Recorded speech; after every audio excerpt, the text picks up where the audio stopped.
Especially اسرائیل کی جانب سے آج کل نشانہ بنایا جا رہا ہے بیروت کو اور اس کے جو مضافاتی علاقوں کو۔ آج جو حملے کیے گئے ہیں وہ اسپیشلی جو جنوبی علاقے ہیں بیروت کے ان کو نشانہ بنایا گیا۔ زاہیہ کا جو علاقہ ہے اس میں رہائشی عمارتوں کو سب سے زیادہ نشانہ بنایا گیا ہے۔ اس کے علاوہ اسرائیل کی جانب سے یہ دعویٰ کیا گیا ہے کہ انہوں نے لبنان کی جانب سے فائر کیے گئے 2 ڈرون کو بھی مار گرایا ہے۔ اس کے ساتھ ہی نتبیہ اور طائر کے جو علاقوں میں اسرائیل کی جانب سے بمباری کی گئی ہیں وہاں پر 3 افراد کے شہید ہونے کے اطلاعات ہیں۔ ساتھ میں حدث، برج البرجنہ اور اللیلاکی ان علاقوں میں بھی اسرائیل کی جانب سے حملے کیے گئے ہیں جس میں عام شہریوں کے شہادتوں کی اطلاع سامنے آئی ہیں، جبکہ حزب اللہ کی جانب سے جو اسرائیل کے اوپر حملے کیے گئے ہیں اس میں راما ڈیوڈ کا جو بیس ہے اس کو ایک بار پھر آج بھی نشانہ بنایا گیا ہے اور حیفا کو خاص طور پر آج نشانہ بنایا گیا۔ حیفا کے حوالے سے میں آپ کو کہوں کہ حزب اللہ کے جو نئے سربراہ ہیں شیخ نعیم قاسم، انہوں نے گزشتہ اپنے خطاب کے دوران بھی کہا تھا کہ حیفا ہمارے جو جوان ہیں ہمارے مجاہدین کے لیے ایک پسندیدہ شہر ہے، کیونکہ ہم اس پر مسلسل طور پر راکٹ باری اور میزائل باری کرتے ہیں۔ اس کی وجہ یہ ہے کہ حیفا جو شہر وہ اکنامک بیس ہے اسرائیل کا، اور اس میں ان کی جو ملٹری جو انڈسٹری ہے وہ بھی وہاں پر واقع ہے، لہٰذا جو حزب اللہ کے جوان جو ہیں وہ مسلسل طور پر حیفا شہر کو نشانہ بناتے ہیں تاکہ اسرائیل کو زیادہ سے زیادہ نقصان پہنچتا رہے۔ اس کے علاوہ آج حزب اللہ کی جانب سے ایکڑ، کریات اور گلیلی کے جو علاقے ہیں ان کو تقریباً 30 سے زائد میزائلوں سے نشانہ بنایا گیا ہے۔ یہ الفتح 2 میزائلز ہیں جو کہ ایران میڈ میزائلز ہیں، جو کہ حزب اللہ کی جانب سے آج کل ان کو استعمال میں لایا جا رہا ہے۔ بڑے جدید قسم کے میزائلز ہیں جس میں 20 کلو سے زائد جو ہے وہ وار ہیڈ لے کے اپنے منزل کی طرف جا سکتے ہیں۔ اس کے علاوہ حزب اللہ کی جانب سے حریہ کے اہم مراکز اور نگرانی کے لیے استعمال ہونے والے ان کے جو اڈے ہیں، خاص طور پر سٹیلا میریسس کا جو اڈا ہے اس کو بھی بیلسٹک میزائلوں سے نشانہ بنایا گیا ہے۔ اس کے علاوہ مارون الراس اور مرگلوت میں بھی حزب اللہ کی جانب سے جو ان کی جو بیسس ہیں ان کو نشانہ بنایا گیا، جس میں عام جو رہائشی عمارتیں بھی کچھ حملوں کے زد میں آئی ہیں جہاں پر نقصانات کا سامنا اسرائیل کو کرنا پڑا ہے۔ اسرائیل کی جانب سے فلسطین کے اوپر حملوں کا سلسلہ ہے وہ بھی اسی طریقے سے جاری ہے۔ آج کے حملوں میں تقریباً 37 سے زائد جو عام شہری ہیں وہ شہید ہو چکے ہیں۔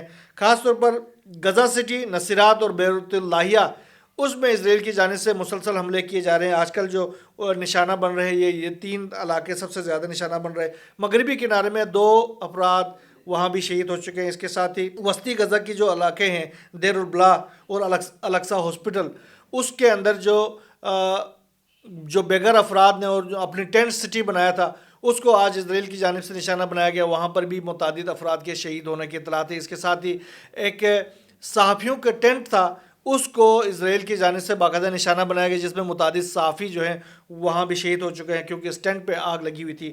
اسرائیل کی جو شہری ہیں ان کی اکثریت جو ہے وہ نیتن یاہو سے ناخوش ہے اور نیتن یاہو سے ناراضگی کا اظہار کر رہے ہیں۔ اس کی وجہ کیا ہے اس حوالے سے جاننے کے لیے ایک سروے کرایا گیا چینل 12 کی جانب سے، اسرائیل کا چینل 12 ہے اس کی جانب سے، اس میں 55% جو شہری ہیں انہوں نے کہا کہ غزہ جنگ جو ہے وہ کوئی اسٹریٹجک جنگ نہیں ہے بلکہ یہ ایک سیاسی جنگ ہے اور نیتن یاہو نے اپنے اقتدار کو طول دینے کے لیے یہ جنگ چھیڑ دی ہے۔ اس کے علاوہ جو 58% شہری ہیں انہوں نے گیلنٹ کی برطرفی کو ناپسندیدگی کا اظہار کیا اور انہوں نے کہا کہ اس کو غلط طور پر نیتن یاہو نے اس کو برطرف کر دیا ہے۔ جو وزیر دفاع ہے اس کے اوپر عدم اعتماد کا اظہار کیا ہے اور انہوں نے کہا کہ اس قابل شخص نہیں ہے کہ وہ اسرائیل کے لیے کوئی جنگ جیت سکے، وہ جنگ کے قابل آدمی نہیں ہے۔ ناظرین، عرب لیگ کے جو سابق سیکرٹری جنرل ہے عمر موسیٰ، انہوں نے کچھ اہم ترین انکشافات کیے ہیں اور ان کی جو انکشافات ہیں وہ عرب ممالک کے لیے آنکھیں کھولنے کے لیے کافی ہے۔ عمر موسیٰ نے کہا ہے کہ اسرائیل کی جو توسیع پسندانہ پالیسیاں ہیں اور اس کی جو دراندازی کے زد میں دیگر عرب ممالک بھی آ سکتے ہیں۔ آپ اندازہ لگائیں کہ وہ کتنی بڑی بات کہہ گئے ہیں۔ انہوں نے کہا ہے کہ خاص طور پر انہوں نے مصر کو اسرائیل کا اگلا ہدف قرار دے دیا ہے اور انہوں نے کہا کہ اسرائیل کی جانب سے گزشتہ ہفتے مصر سے باقاعدہ مطالبہ کیا گیا ہے کہ وہ اپنے جو 2 کلومیٹر کا علاقہ ہے وہ تل ابیب کے حوالے کر دے۔ آپ اندازہ لگائیں اب باقاعدہ اسرائیل کی جانب سے مصر سے یہ مطالبہ کیا گیا ہے کہ اپنا 2 کلومیٹر کا علاقہ اسرائیل کے حوالے کر دے۔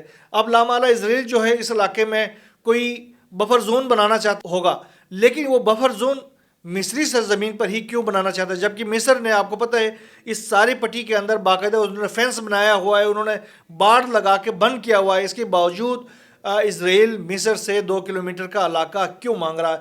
یہ اس کے توسیع پسندانہ جو عزائم ہے اس کو ظاہر کرتے ہیں. وہ ان علاقوں کے اندر انفلٹریٹ کرنا چاہتا ہے, ان علاقوں کو اپنے عملداری میں لانا چاہتا ہے. اس کے علاوہ انہوں نے یہ بھی کہا ہے کہ ہم نے مصر اور سعودی عرب کو اس جانب سے خبردار کیا ہے کیونکہ ان دونوں ممالک کے مفادات ایک دوسرے سے جڑے ہوئے ہیں. آپ اس سے اندازہ لگائیں کہ سعودی عرب سمیت مصر سمیت جو عرب ممالک ہیں ان کے حوالے سے اسرائیل کے توسیع پسندانہ عزائم ہے وہ کس حد تک کھل کے سامنے آتی جا رہی ہیں. باقاعدہ عمر موسیٰ جو ہے وہ کوئی عام شخصیت نہیں ہے, عرب لیگ کے سابق سیکرٹری جنرل رہے اور انہوں نے عرب ممالک کو خبردار کیا ہے کہ وہ آنکھیں کھول کر کان کھول کر سن لے کہ اسرائیل ان کے حوالے سے بھی کوئی نیک خواہشات نہیں رکھتا.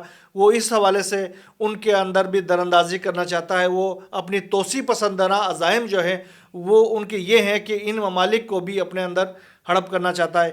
تو یہ بہت بڑی بات ہے. اس کے ساتھ ہی شام کے وہاں سے اہم خبریں یہ آ رہی کہ شام میں شامی فورسز اور رشین فورسز کی جانب سے باقاعدہ طور پر گولان کی پہاڑیوں کا رخ کیا گیا ہے اور انہوں نے وہاں جا کر اگلے محاذوں میں جا کر جو آنے والا جو سناریو ہے, آنے والا جو جنگی صورتحال ہے اس کے حوالے سے بڑے اہم قسم کے فیصلے کیے ہیں. اس سے آپ اندازہ کر سکتے ہیں کہ آنے والے وقتوں میں شام کا محاذ جو ہے وہ کس حد تک گرم ہو سکتا ہے. ساتھ میں نیتن یاہو جو ہے اب امریکہ کے اوپر بھاری پڑ رہے ہیں.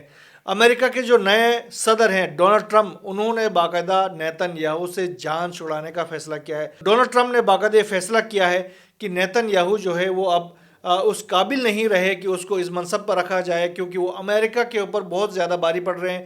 امریکہ کے جتنا مالی امداد امریکہ کی جانب سے نیتن یاہو کو دیا گیا اس کا کوئی نتیجہ اب تک سامنے نہیں آیا ہے. لہٰذا اب اس سے جان چھڑائی جائے اور نئی ایک حکومت کو اسرائیل کے اوپر بٹھایا جائے تاکہ اس سارے علاقے میں ایک امن قائم ہو اور یہ جو امریکہ کو جو اکنامک لاسز کا سامنا ہے وہ بھی کم سے کم ہو سکے. اس کے ساتھ ہی ولادیمیر زیلنسکی جو یوکرین کے صدر ہیں انہوں نے امریکہ اور نیٹو سے اور جو یورپی یونین سے اس نے مطالبہ کیا ہے کہ جس طریقے سے انہوں نے رشیا کے جو اثاثے تھے تقریباً $3 کھرب جو انہوں نے منجمد کیے ہوئے وہ منجمد کردہ اثاثے جو ہیں وہ $3 کھرب جو ہیں ڈالرز جو ہیں وہ یوکرین کے حوالے کر دیا جائے تاکہ وہ یوکرین جو ہے وہ اپنے جنگی اخراجات کو ان پیسوں سے بیئر کر سکے.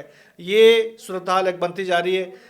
اس حوالے سے بھی آنے والے وقتوں میں جو بھی نئی ڈیولپمنٹ سامنے آئیں گے انشاءاللہ وہ آپ سے ہم شیئر کریں گے. یہاں بس اتنا ہی. اللہ حافظ.